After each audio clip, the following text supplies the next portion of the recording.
بسم اللہ الرحمن الرحیم افمن يمشي مكبا على وجهه اهدى امن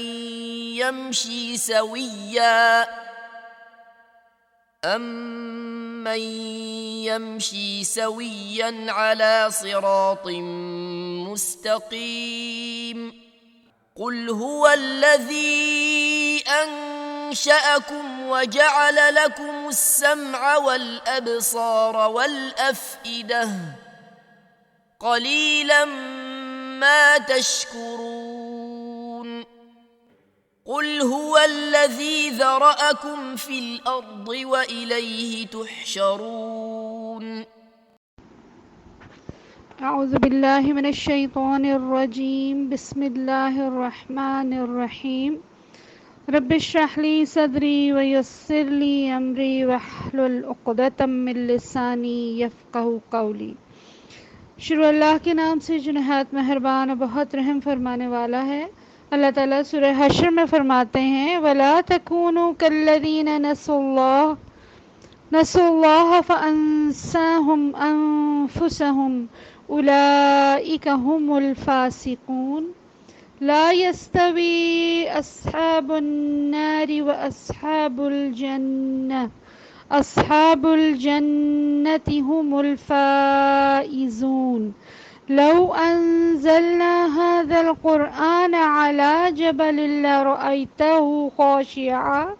خاشعا متصدعا من خشية الله وَتِلْكَ الْأَمْثَالُ نَضْرِبُهَا لِلنَّاسِ لَعَلَّهُمْ يَتَفَكَّرُونَ۔ صدق اللہ العظیم۔ اس کا ترجمہ ہے، اللہ تعالیٰ فرماتے ہیں کہ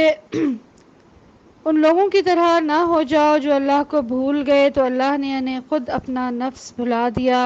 یہی لوگ فاسق ہیں۔ دوزخ میں جانے والے اور جنت میں جانے والے کبھی یکساں نہیں ہو سکتے، جنت میں جانے والے ہی اصل میں کامیاب ہیں۔ اگر ہم نے یہ قرآن کسی پہاڑ پر بھی اتار دیا ہوتا تو تم دیکھتے کہ وہ اللہ کے خوف سے دبا جا رہا ہے اور پھٹا پڑتا ہے۔ یہ مثالیں ہم لوگوں کے سامنے اس لیے بیان کرتے ہیں کہ وہ اپنی حالت پر غور کریں۔ اللہ تعالیٰ سے اس دعا کے ساتھ کہ ہمیں اپنی حالتوں پہ غور کرنے والا اور علم کو حاصل کرنے والا اور اس پر عمل کرنے والا بنائے۔ ہم نے اب تک جو اسباق لیے اس میں پچھلے ہفتے ہم نے لام ساکنہ کی ابتدا کی اور لام ساکنہ کی ہم نے دیکھے کہ 5 لامات ہوتے ہیں، جس میں سے پہلا ہم نے پڑھا تھا لام التعریف،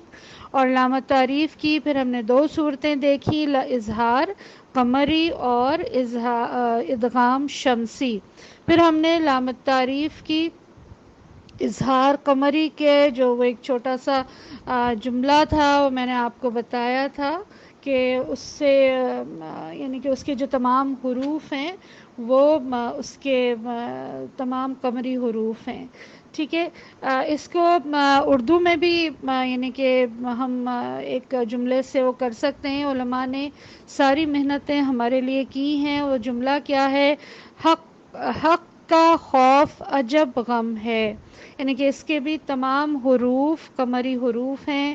اور اظہار کے ساتھ پڑھے جائیں گے، اور مجھے امید ہے کہ آپ لوگوں نے جو اس ہفتے تلاوت کی ہوگی اس میں لام التعریف کے لام القمری اور لام الشمسیوں کو نوٹ کیا ہوگا اور اس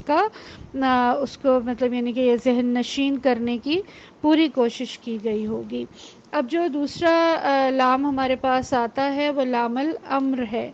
امر کہتے ہیں کسی بات کا حکم دینا۔ اس لام کی تعریف یہ ہے کہ یہ ایک یعنی کہ جو لام ہوتا ہے یہ اصل کلمے کے ساتھ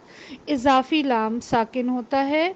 جو فعل مضارع سے پہلے ہے، اور اس سے پہلے اس لام سے پہلے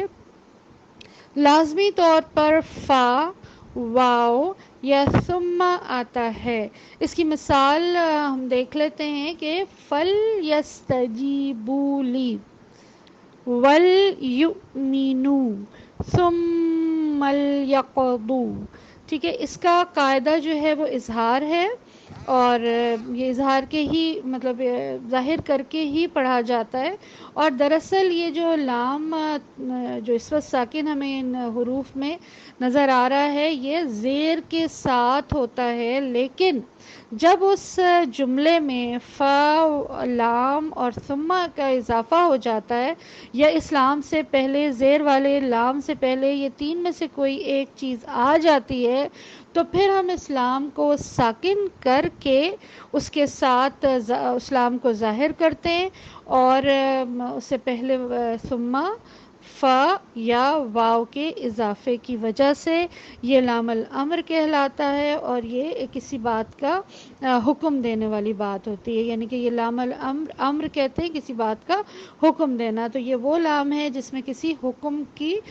نشاندہی ہوتی ہے، اور اس کی نشاندہی فا، واو اور ثم سے کی جاتی ہے. جیسے یہاں پہ آپ مثال دیکھ سکتے ہیں لیونفق، تو یہ لیونفق لام زیر کے ساتھ تھا، لیکن جب اس کو حکم کا درجہ دیا گیا تو فلینفق ہو جائے گا یہ. ٹھیک ہے، یہ لام الامر ہے. اس کے بعد جو نمبر 3 آتا ہے لام الحرف. ہم جو اپنا بات کرتے ہیں حرف، اردو میں الف با تا سا کو ایک حرف ہم کہتے ہیں، تو یہ کیا ہے، یہاں پہ حل اور بل یہ دو الفاظ ہیں جو کہ لام الحرف کہلاتے ہیں، اور اس کا جو قاعدہ ہے وہ بھی عمومی طور پر یہ اظہار ہی کا قاعدہ ہوتا ہے، لیکن اس صورت میں کہ جب لام الحرف یعنی کہ حل اور یا بل کے بعد لام یا را آئے تو پھر یہ ادغام ہوتا ہے. لام کے قاعدوں میں غنہ نہیں ہوتا، صرف ادغام ہوتا ہے، جیسے ہم نے لام التعریف میں بھی دیکھا تھا. اور اس کے علاوہ لام اور را کے علاوہ اگر یا کوئی اور حرف آتا ہے تو وہ اظہار کے قاعدے سے پڑھا جاتا ہے. ٹھیک ہے، اچھا پھر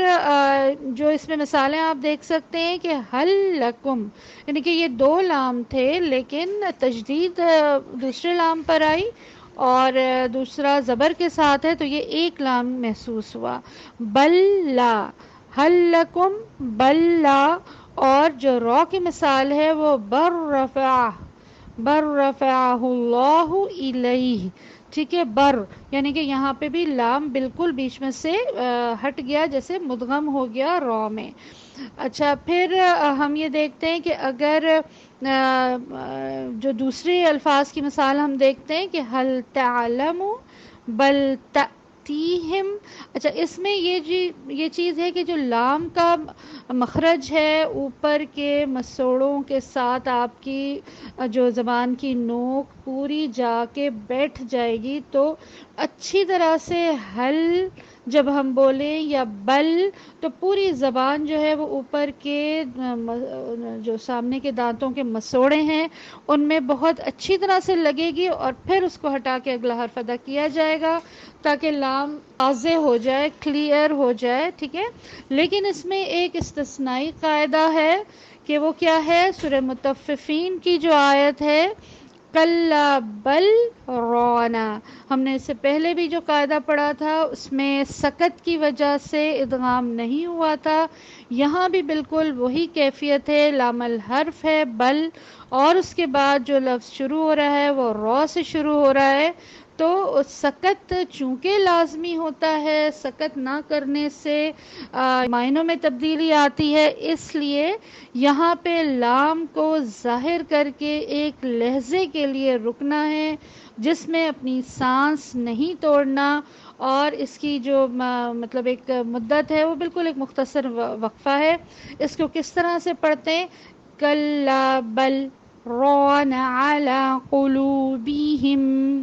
ٹھیک ہے، تو قاعدہ تو بنتا ہے کہ لام الحرف کے بعد را آ رہا ہے کہ اس کا ادغام کیا جائے، لیکن سکت کی وجہ سے ہم جس امام کو فالو کرتے ہیں تجوید کی، امام حفص عاصم، ان کے مطابق یہاں پر سکت کو اہمیت دی جاتی ہے اور سکت لازمی کیا جاتا ہے. ٹھیک ہے،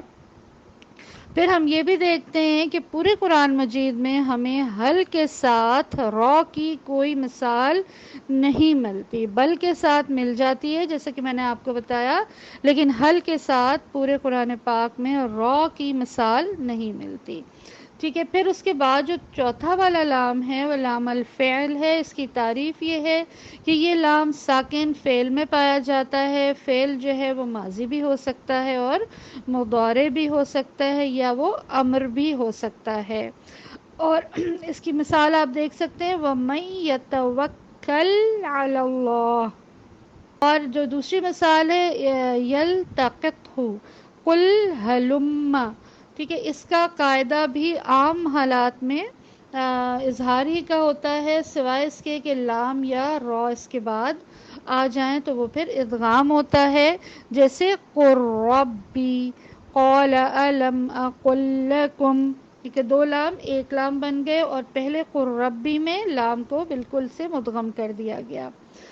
اگر لام ساکنہ کے بعد حرف نون آئے تو اس بات کا دھیان رکھیں کہ لام مکمل طور پر ظاہر ہو، کیونکہ لام اور نون کے مخرج قریب ہیں اور اس میں ادغام ہو جانے کا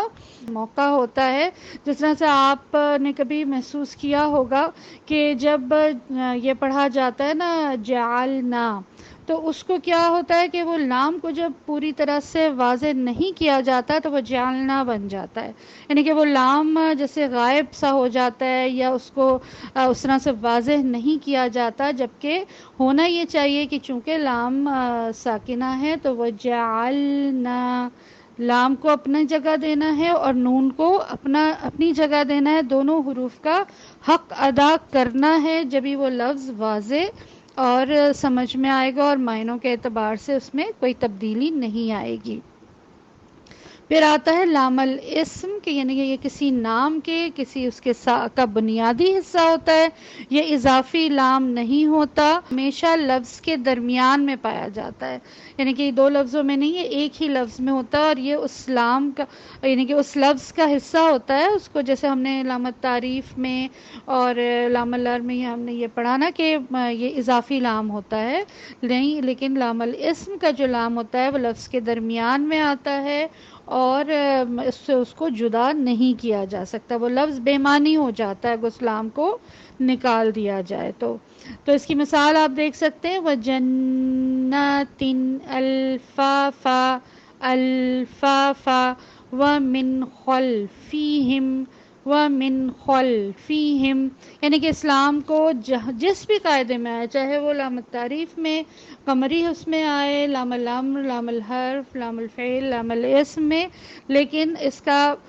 کا دھیان اس بات کا رکھنا ہے کہ اسلام کو بہت زیادہ واضح کر کے اور بہت زیادہ اس کو مطلب اپنے مخرج پہ بہت اچھی طرح سے لگانا ہے اور پھر آگے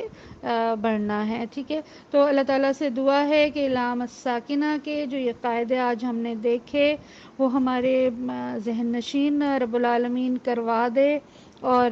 اس کو سمجھنے کی، بار بار سننے کی کوشش کیجیے۔ میں امید کرتی ہوں کہ آپ لوگ سورہ ملک جو ہے وہ یاد کر رہے ہوں گے اور بار بار اس کی تلاوت سنتے ہوں گے، اور جو قاعدے آپ لیتے جا رہے ہیں ان 3 آیتوں میں ضرور نشان لگائیے، قرآن پاک لے کے بیٹھیں، اس تلاوت کو سنیں اور ان مثالوں کو اپنے لیے نکالتے جائیں اور اس چیز کو ذہن نشین کریں۔ اللہ تعالی ہم سب کو علم نافع عطا کرے، اس دعا کے ساتھ کہ اللہم انی اسألک العلم النافع، کہ اللہ تعالی ہمیں علم نافع عطا فرمائے اور اس میں ہمارے لیے آسانی فرمائے۔ آسانی کی جو دعا ہے رب یسر ولا تعسر وتمم بالخیر وبک نستعین، اللہ تعالی ہمیں شیطان کے شر سے بچائے۔ ان لیکچرز کو جو کہ 15 منٹ سے زیادہ کم ہی ہوں گے، ہمیں اتنا وقت نکالنے کی توفیق دے اور اس بات کو سمجھنے اور ذہن نشین کرنے کی توفیق دے، کیونکہ نبی صلی اللہ علیہ وسلم کی ابو داؤد سے میں حدیث ہے کہ آپ صلی اللہ علیہ وسلم نے فرمایا، اے ابو ذر، اگر تو صبح اٹھتے ہی قرآن مجید کی ایک آیت سیکھ لے، اسے با ترجمہ پڑھ کر اس کا مطلب جان لے تو وہ تیرے لیے 100 رکعت نوافل پڑھنے سے بہتر ہے۔ اللہ تعالیٰ مجھے اور آپ کو اس علم نافع کو حاصل کرنے اور اس میں مہارت حاصل کرنے والا بنائے، کیونکہ مہارت کے بارے میں بھی ہمیں مسلم کی حدیث ملتی ہے کہ قرآن میں مہارت رکھنے والا مرتبے کے لحاظ سے ان ملائکہ اکرام کے ساتھ ہے جو لکھنے والے نیکوکار ہیں، اور جو شخص قرآن کی تلاوت میں اٹکتا ہے اور اس میں دقت محسوس کرتا ہے اس کے لیے دوہرا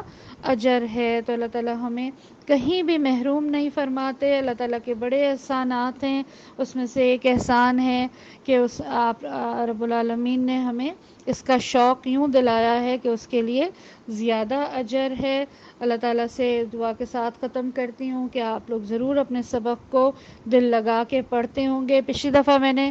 آپ لوگوں کو سوال کرنے کے بارے میں کہا تھا، تو مجھے امید ہے کہ جو بھی سوالات آپ کے اکٹھے ہو رہے ہوں گے وہ آپ ضرور پوچھیں گے اور اس میں اس کنفیوژن کو اپنی دور کریں گے۔ وآخر دعوانا ان الحمد للہ رب العالمین۔ ربنا تقبل منا انك انت السميع العليم وتب علينا انك انت التواب الرحيم، وصلى الله تعالى على